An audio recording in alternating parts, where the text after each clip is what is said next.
Mesdames et Messieurs les ministres et leurs représentants, Mesdames et Messieurs les parlementaires, ambassadeurs, ambassadrices et représentants élus du territoire et des Outre-mer, Mesdames et Messieurs les hauts représentants du monde de l'enseignement supérieur, de la recherche et du développement et de l'investissement solidaire, chers amis, chers collègues, Marseille fut de tout temps une terre d'accueil, d'ouverture et de rencontres, un pont entre les deux rives de la Méditerranée, et c'est pourquoi je me réjouis particulièrement de vous accueillir ici, dans cette très belle ville et dans ce lieu magnifique.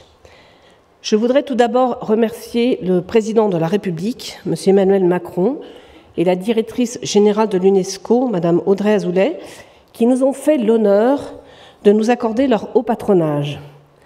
Le Festival de la francophonie, pour la labellisation accordée, ainsi que tous les partenaires et financeurs qui soutiennent le Forum Science for Action et qui nous rassemblent aujourd'hui pour célébrer les 80 ans de l'IRD.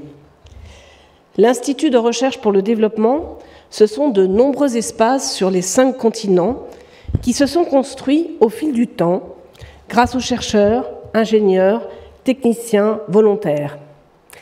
Ils ont permis des rencontres, permis de construire une science utile qui unifie, permis de transmettre et partager des savoirs et des valeurs humanistes, d'avancer vers des solutions permettant d'embrasser les enjeux du siècle dernier et présent. Une science universelle, partagée, ouverte, plurielle et respectueuse des savoirs. En 2004, Wangari Maathai, scientifique kenyane, lauréate du prix Nobel de la paix, disait « Nous devons encourager la coopération scientifique internationale, car les défis que nous affrontons aujourd'hui ne peuvent être résolus par un seul pays ou un seul peuple. La science doit être au service de l'humanité et il est crucial que les connaissances et les technologies soient partagées à travers les frontières pour promouvoir un développement durable et la paix mondiale. » Ces mots, je pense, résonnent particulièrement encore aujourd'hui. Si les missions de l'IRD ont évolué au fil du temps et dans un esprit d'agilité qui caractérise notre institut, elles se sont structurées autour de 2 ambitions. La première, c'est la production de connaissances scientifiques au service de projets concrets de terrain. La deuxième, c'est l'appui à la transformation des sociétés vers des modèles sociaux, économiques et écologiques plus justes et durables, à travers les connaissances et aussi la reconnaissance des cultures et des peuples. La spécificité de nos missions, leur caractère singulier dans le paysage français et européen, les nombreuses mobilités croisées entre scientifiques, au-delà de l'augmentation avérée des compétences, ont fait naître un engagement et un supplément d'âme qui caractérise vraiment les actions de l'IRD dans l'agenda du développement durable. Déployer la science, c'est l'histoire de l'Institut et de l'ORSC et de l'Orstom avant lui, et elle est jalonnée de découvertes scientifiques, d'innovations dans des domaines aussi divers que la santé humaine, la sécurité alimentaire, l'agriculture, les sols, les ressources naturelles, les sciences humaines et sociales, et la liste est bien trop longue pour en tenter l'exhaustivité. Ces découvertes, ces avancées dans la connaissance sont le fruit de cette approche partenariale unique, basée sur des relations respectueuses, de confiance, tissées au fil des ans entre chercheurs des nombreuses institutions des pays partenaires de l'IRD. Ensemble, nous avons fait naître des synergies entre équipes scientifiques internationales. Nous avons façonné des espaces de recherche communs, démultiplié nos capacités de création, d'innovation. Nous avons bâti un réseau solide et solidaire. De nombreux collègues, partenaires et amis des 5 continents ont fait le déplacement aujourd'hui. Merci à vous de nous faire l'honneur de votre présence aujourd'hui. Et je vous exprime toute ma reconnaissance et vous remercie pour l'hospitalité et l'accueil que vous avez toujours réservé à l'IRD dans vos pays et vos territoires. Cela a permis de construire ce maillage cette science universelle, plurielle, décentrée, qui sert la diplomatie de l'action, engagée ensemble sur les enjeux globaux. L'IRD ne serait absolument rien sans vous, sans son réseau de partenaires que nous allons rassembler au sein de la planète IRD+, notre réseau d'alumni et d'anciens de l'IRD. Cette journée anniversaire, c'est aussi celle des nombreuses femmes et nombreux hommes qui font l'IRD au quotidien et qui montrent chaque jour leur attachement profond aux missions de notre institut. Merci à eux. Ces 80 ans nous confèrent, je l'espère, la sagesse, du moins une certaine expérience. Et c'est de cette expérience, de cette maturité, de notre longévité que nous tirons l'énergie, la conviction et la détermination nécessaires pour relever les défis qui sont devant nous. Partager la science. La science est là pour éclairer les décisions. Et nous devons accélérer le rythme, renforcer cette science des solutions de terrain et de proximité, la rendre plus influente dans le monde. Les défis, on le sait, se télescopent dans les régions les plus vulnérables du globe et les investissements humains et financiers à faire pour y répondre sont absolument cruciaux. Cela dépend de notre engagement à tous. Je n'oublie pas que nous sommes un institut public et redevable des moyens qui nous sont alloués chaque année et qui sont votés par le Parlement. Nous devons continuer de plaider pour un effort accru de financement de la recherche dans nos pays et territoires. En 2003, le rapport mondial sur le développement durable résumait le retard pris dans la mise en œuvre des objectifs du développement durable, de l'agenda 2030, et les changements transformationnels nécessaires pour mettre le monde sur la voie de la durabilité. Transformer l'avenir, c'est la mission que nous nous fixons chaque jour.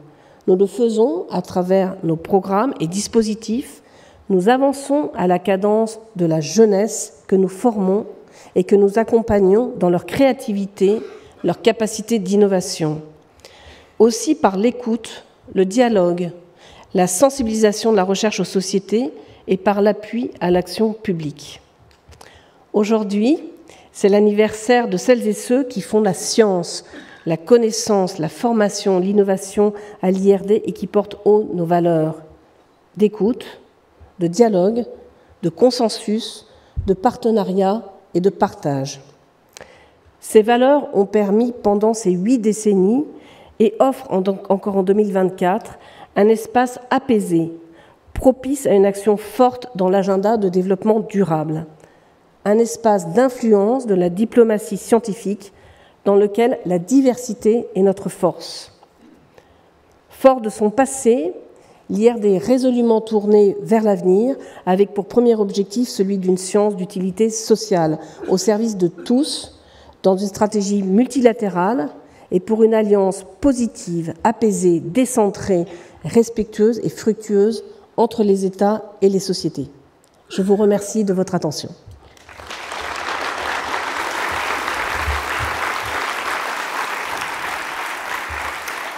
Merci Valérie pour cette mise en bouche et ce rappel des missions de l'IRD. Je vous invite à vous asseoir dans ce premier fauteuil en attendant les interventions des autres personnes. Ce forum est placé sous le patronage de l'UNESCO.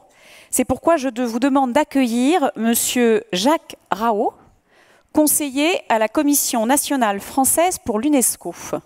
Monsieur Raot, est-ce que vous êtes arrivé? Vous arrivez par là. Bonjour, merci à vous. Écoutez, le pupitre est à vous. Madame la Présidente, Mesdames et Messieurs les représentants des autorités territoriales, ministérielles, en vos titres et qualités, Mesdames et Messieurs, chers amis, je suis très heureux de représenter ce matin la CNFU, la Commission nationale française pour l'UNESCO, à ce forum et vous transmettre les meilleures salutations de sa nouvelle présidente, Madame Michèle Ramis, qui vient tout juste de prendre ses fonctions le mois dernier. Je viens aujourd'hui vous porter 3 messages au nom de la CNFU. Tout d'abord, souligner la qualité de notre partenariat depuis plusieurs années.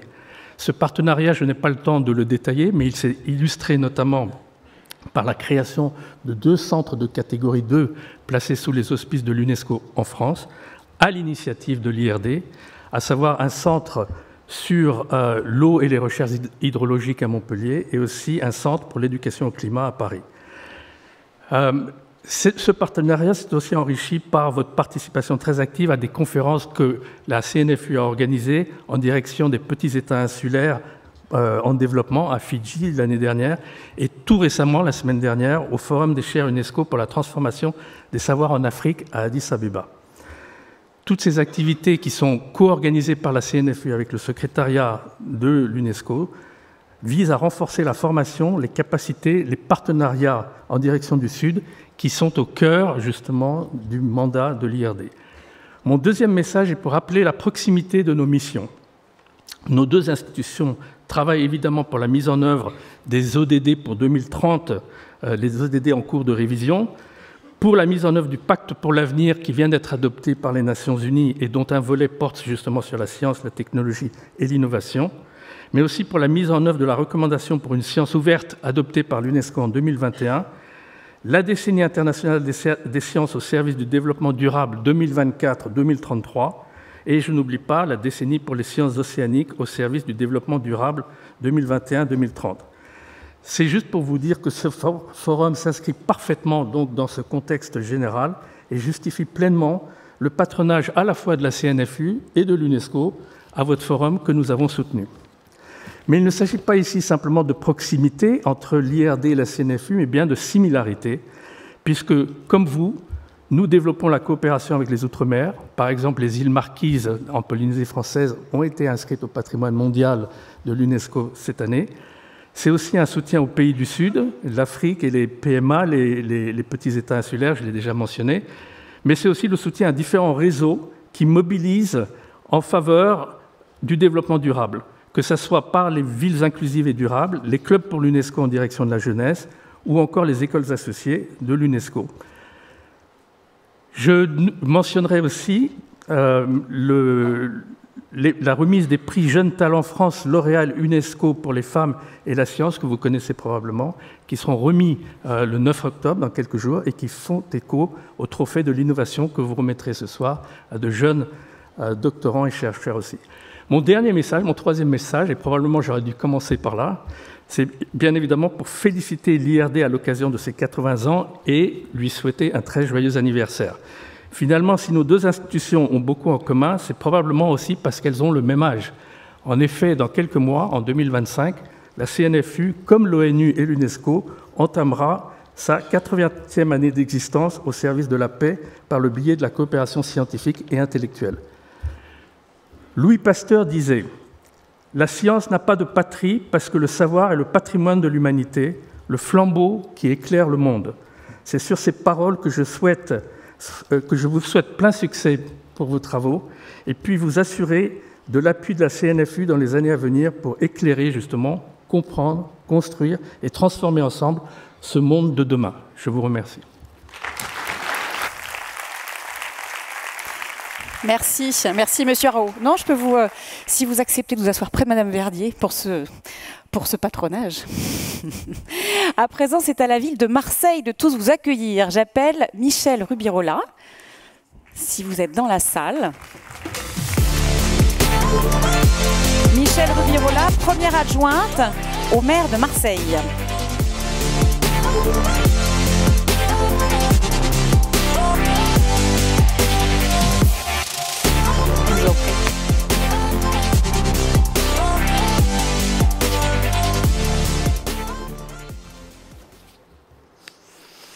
Madame la Présidente, directrice générale de l'IRD, ma chère Valérie Verdier, Mesdames et Messieurs les représentants du ministère du tutelle, des institutions de recherche et d'enseignement supérieur, Mesdames et Messieurs les représentants des villes et pays du Sud, Mesdames et Messieurs les élus, Mesdames et Messieurs, chers amis, quand en 2008, l'Institut de recherche pour le développement a dû se délocaliser à Marseille, nous savons que cela ne s'est pas fait sans réticence, sans interrogation. L'époque était à la localisation d'un certain nombre de centres de décision privés et publics sur le périmètre de l'opération d'intérêt national euro-méditerranéenne. La ville de Marseille et les autres collectivités territoriales ont accompagné l'implantation de votre institut, chère Valérie, qui, avec le temps, y a trouvé sa place. L'IRD a généré de la connaissance au sein de notre ville. Il a facilité les échanges entre chercheurs français et étrangers, a organisé des événements de dimension internationale. Il s'est inscrit dans la formidable transformation d'Aix-Marseille Université. Il a promu l'agenda 2030 des Nations Unies et a contribué à diffuser la culture scientifique sur notre territoire.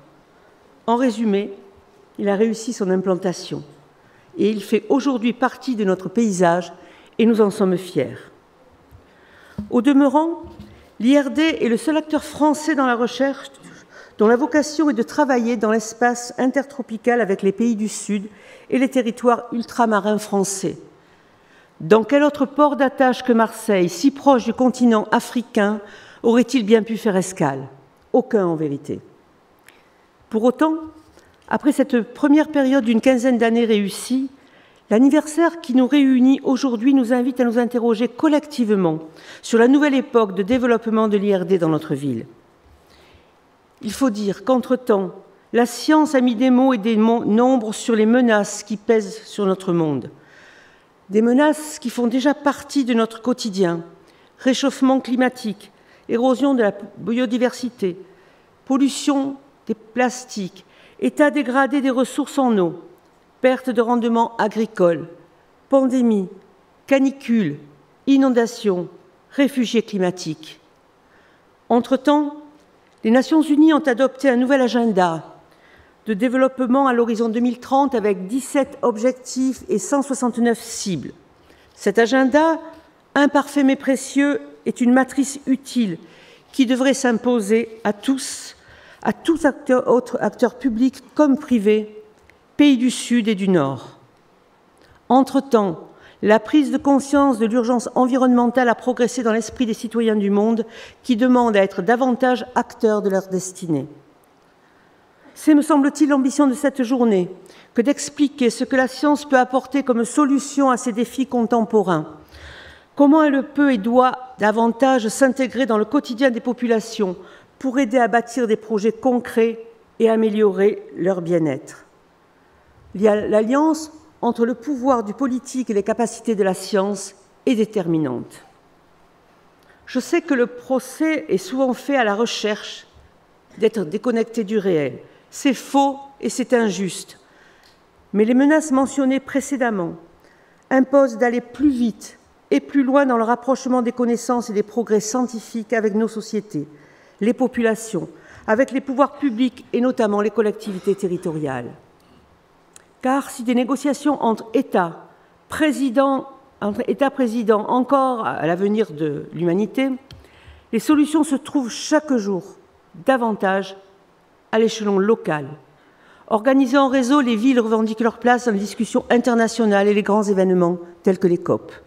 Alors, à l'instar du rapprochement que la ville de Marseille et l'Agence française de développement sont en train d'opérer, il nous faut réfléchir à travailler davantage ensemble, villes et établissements d'enseignement supérieur et de recherche, dans notre coopération avec nos voisins du Sud, dans un esprit de co-développement et à la recherche de solutions locales répondant à des enjeux globaux.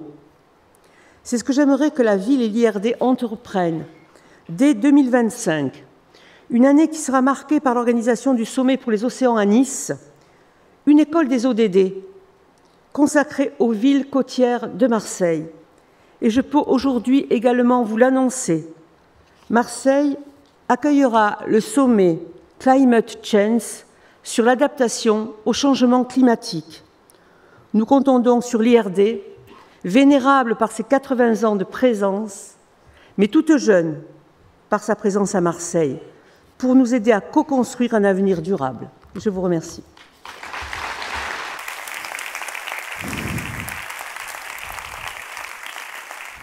Merci Michel pour votre intervention.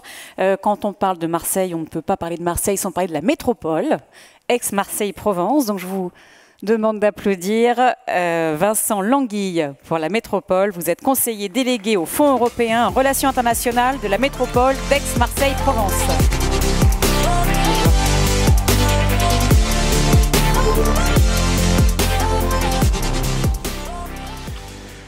Bonjour à tous et bienvenue à Marseille, bienvenue au Pharo. Madame la Présidente, Mesdames et Messieurs les ministres, Madame la Première adjointe au maire de Marseille, Mesdames et Messieurs les chercheurs, chers amis, chers tous. Je suis très heureux, au titre de la métropole, pour Martine Vassal, de participer à l'ouverture de ce forum Science for Action. Je voudrais d'abord remercier toutes les équipes qui ont travaillé à l'organisation de ce forum exceptionnel et vous dire à quel point l'organisation de cet événement à dimension internationale s'inscrit parfaitement dans les ambitions que porte notre institution sur notre territoire. Notre territoire, vous le savez, est un territoire frontière. C'est entre le nord et le sud, un territoire monde avec sa vocation portuaire. C'est à la fois un territoire urbain et industriel, un territoire multipolaire qui doit gérer des défis considérables en matière de cohésion sociale. Et c'est aussi une métropole nature avec 71% d'espaces naturels et agricoles, certains espaces exceptionnels comme le parc naturel des Calanques ou le grand site de France Concorde-Sainte-Victoire. Je suis le maire d'une des communes de ce grand site protégé. Également un territoire avec un littoral de 155 km à préserver et protégé. C'est surtout un territoire concerné par les conséquences et les enjeux du changement climatique. Notre métropole porte des politiques publiques fortes en matière d'aménagement du territoire, de gestion de l'eau, de recherche, de santé et d'innovation. En termes d'innovation, la métropole a été reconnue en 2022 capitale européenne de l'innovation par la Commission européenne et nous en sommes très fiers. C'est un territoire qui a l'ambition de devenir ou de rester le laboratoire de la ville durable méditerranéenne et tous ces objectifs des ODD qui rentrent dans notre ambition. Et la métropole est membre du réseau Avitem. Je salue le nouveau président présent dans la salle. La présence de l'IRD à Marseille, c'est important. Au sein de notre écosystème, cet écosystème qui se classe deuxième pôle de recherche publique en France et qui accueille des lieux dédiés et reconnus pour la recherche, comme le Technopôle de l'Arbois à Aix, qui est le 4e pôle de cleantech, technopôle de cleantech au monde. C'est un atout maître pour nous que l'IRD soit ici et nous voulons encore plus le valoriser dans nos politiques de soutien et de recherche, dans notre stratégie internationale. L'action de l'IRD s'inscrit naturellement dans la démarche dite Provence Africa Connect que notre métropole porte depuis 2021 afin de renforcer les partenariats avec l'autre rive de la Méditerranée, faire ces échanges win-win avec le Sud, les Suds, ces espaces d'innovation et de co-innovation que nous animons. Cette démarche et ce dialogue est avec les entrepreneurs, les acteurs publics et les chercheurs, essentiellement, auxquels nous apportons notre soutien et auxquels One Provence souhaite, avec la métropole, souhaiter un excellent anniversaire, ses 80 ans, âge de la maturité, de l'expérience. Donc, longue vie à l'IRD à Marseille, longue vie à l'IRD dans le monde. Je vous souhaite à tous un excellent forum. Merci à vous. Vous asseoir. À présent, pour représenter le département, je vais vous demander d'accueillir Didier Réau. Didier Réau, vous êtes vice-président du conseil départemental des Bouches-du-Rhône.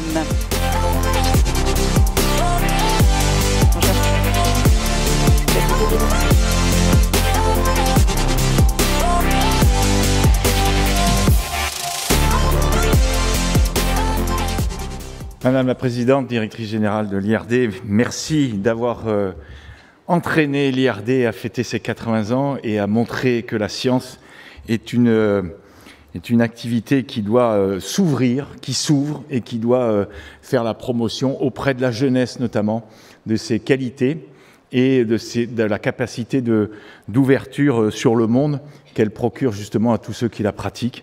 Et franchement, dans le contexte actuel, je souhaite vous féliciter et remercier l'IRD d'ouvrir et de continuer à promulguer la science dans toutes ses facettes.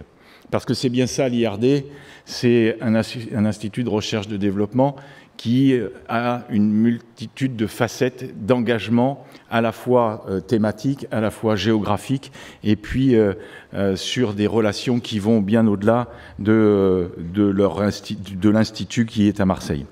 Et nous sommes ravis de travailler avec vous depuis une quinzaine d'années ici à Marseille, avec une histoire qu'a rappelé ma collègue Michel Rubirola, d'implantation, qui a été pas toujours facile, bien entendu, mais on a fait au mieux pour que vous vous sentiez bien ici au Pharo, dans un environnement de qualité qui donne évidemment sur la mer, sur la Méditerranée, sur la rade de Marseille, qui est finalement une approche de la science environnementale qui est extrêmement riche. En tout cas, moi, elle me touche beaucoup puisque je suis délégué aux solutions fondées sur la nature au département, qui est une jeune délégation qui est héritée du concept né dans la tête des gens de l'IUCN français.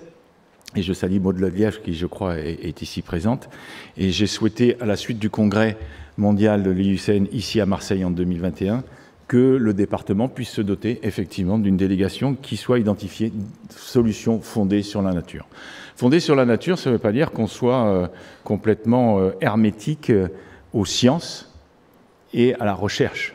Et au contraire, de plus en plus, la science nous apporte de meilleures connaissances pour que nous ayons une meilleure gestion de nos espaces naturels, une meilleure gestion de la biodiversité sur nos espaces naturels, et finalement que ces espaces naturels remarquables, comme l'a dit Vincent Languille tout à l'heure, nous puissions les mettre non pas sous cloche, mais à disposition de la population, qu'elle puisse comprendre à quoi servent finalement ces réserves naturelles et comment la biodiversité offre des bienfaits à nos vies quotidiennes, ici sur Terre et en mer.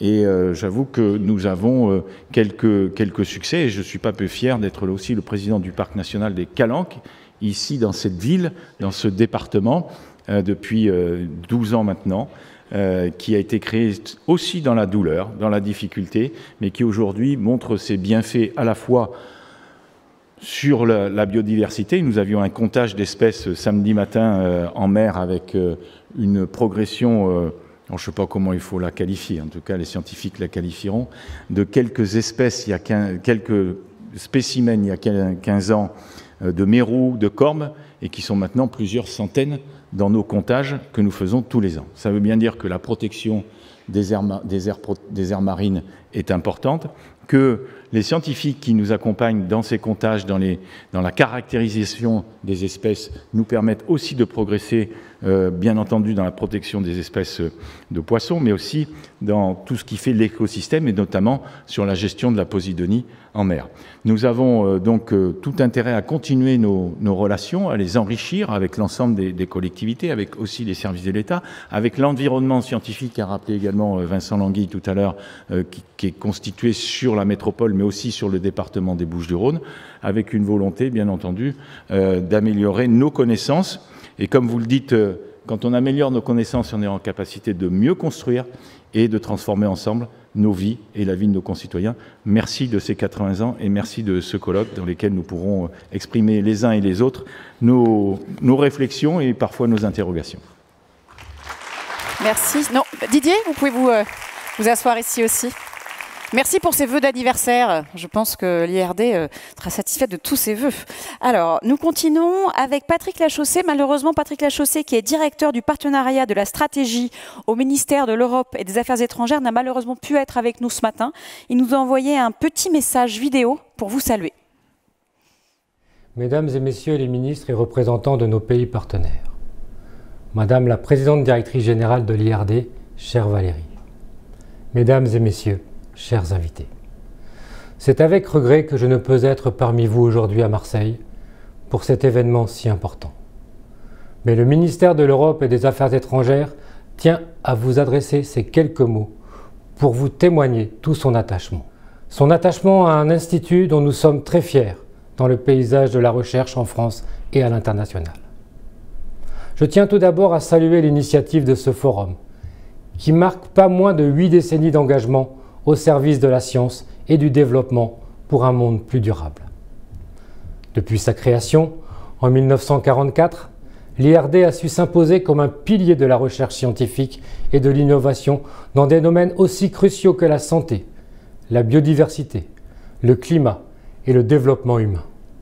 L'IRD a épousé l'histoire contemporaine de la France, une histoire qui, nous le savons tous, nous oblige et nous responsabilise.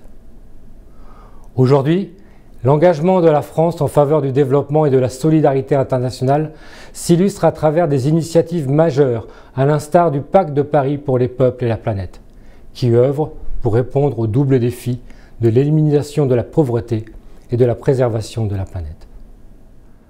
La trajectoire de l'IRD est aussi à l'avant-garde de son approche de la recherche, comme l'atteste sa production scientifique, en prise directe avec les enjeux globaux et sa démarche de partenariat inclusif avec nos pays partenaires. Cette approche s'inscrit parfaitement dans notre politique de développement et d'investissement solidaire et durable. Le travail exemplaire de l'IRD a permis de contribuer à définir des réponses durables aux défis globaux. Je pense notamment aux contributions majeures de l'IRD dans le domaine de lutte contre les maladies infectieuses telles que le virus Ebola, la Covid, le paludisme, ainsi qu'aux recherches sur les écosystèmes tropicaux, qui nous aident à mieux préserver l'environnement. Aujourd'hui, alors que nous mesurons le chemin parcouru, il est essentiel de nous tourner vers l'avenir. Les défis auxquels notre monde est confronté n'ont jamais été aussi pressants. Changement climatique, dégradation de la biodiversité, risques sanitaires, accroissement de la pauvreté et de l'insécurité alimentaire, migration forcée. Ce sont autant de défis qui requièrent des réponses plus ambitieuses et plus globales que jamais.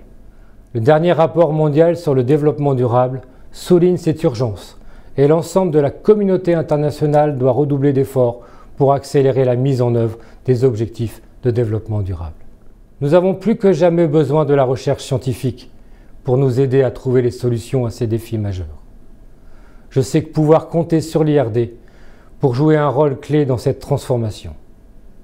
L'avenir de l'Institut repose aussi sur sa capacité à s'adapter dans un contexte international en mouvement constant. L'IRD peut s'appuyer sur la richesse de son histoire, sa capacité à nouer des partenariats, son investissement dans la formation de nouvelles générations de scientifiques en France, mais aussi dans nos pays partenaires, et l'approche interdisciplinaire de sa recherche. Voici des piliers essentiels pour répondre aux enjeux d'aujourd'hui et de demain. Ensemble, nous devons créer les conditions d'un avenir plus inclusif, équitable et durable, où la science sera un véritable outil de paix et de progrès. Merci à l'IRD pour ses 80 ans, des années d'engagement et d'excellence. Je vous souhaite une célébration pleine d'inspiration pour les années à venir.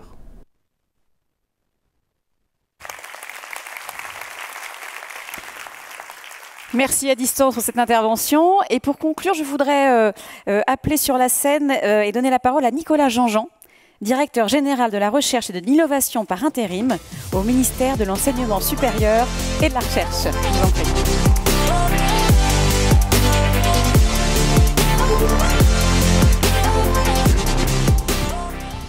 Bonjour à tous. Madame la Présidente, Directrice Générale de l'IRD, chère Valérie, Monsieur le Secrétaire d'État chargé de la francophonie et des partenariats internationaux, Monsieur Thani Mohamed Swali, Mesdames et Messieurs les élus, Mesdames et Messieurs les représentants du monde de l'enseignement supérieur et de la recherche en France et à l'étranger, chers collègues, partenaires, Mesdames et Messieurs. C'est un grand honneur de prendre la parole aujourd'hui au nom du ministre de l'Enseignement supérieur et de la Recherche, Monsieur Patrick Hetzel, à l'occasion du forum Science for Action, qui célèbre les 80 ans de l'IRD. Nous sommes réunis ici à Marseille, dans ce magnifique palais du Pharo, pour discuter des enjeux cruciaux de la coopération internationale pour le développement durable. Depuis 8 décennies, l'IRD joue un rôle essentiel dans la coopération scientifique, en forgeant des partenariats solides à travers le monde. Son engagement pour une science tournée vers l'action est au cœur de ses missions. Et ce forum est une illustration parfaite de cette démarche, en rassemblant des acteurs de divers horizons pour comprendre, construire et transformer ensemble. Je tiens à souligner l'originalité de l'IRD, placée sous la double tutelle du ministère de l'Enseignement supérieur et de la Recherche et du ministère de l'Europe et des Affaires étrangères. Cette structure unique renforce l'impact de l'IRD en intégrant à la fois l'excellence scientifique et une dimension diplomatique absolument indispensable.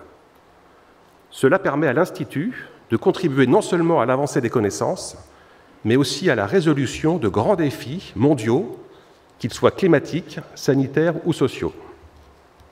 Le soutien du ministère à l'IRD est plein et entier, n'en doutez absolument pas, chère Valérie. En tant qu'établissement public, scientifique et technologique, l'IRD joue un rôle clé dans la recherche collaborative, la formation des jeunes chercheurs et l'innovation au service des sociétés. Ce modèle de coopération est plus pertinent que jamais à l'heure où la science doit guider la transition vers un avenir durable. Pour conclure, je souhaite remercier chaleureusement tous les participants, intervenants et partenaires qui contribuent à faire de cet événement un véritable catalyseur d'idées et d'actions. Ensemble, nous avons la responsabilité et l'opportunité de façonner un avenir plus juste et plus durable. Je vous souhaite à tous une excellente journée, pleine de découvertes, de débats et de nouvelles perspectives pour la recherche scientifique. Je vous remercie.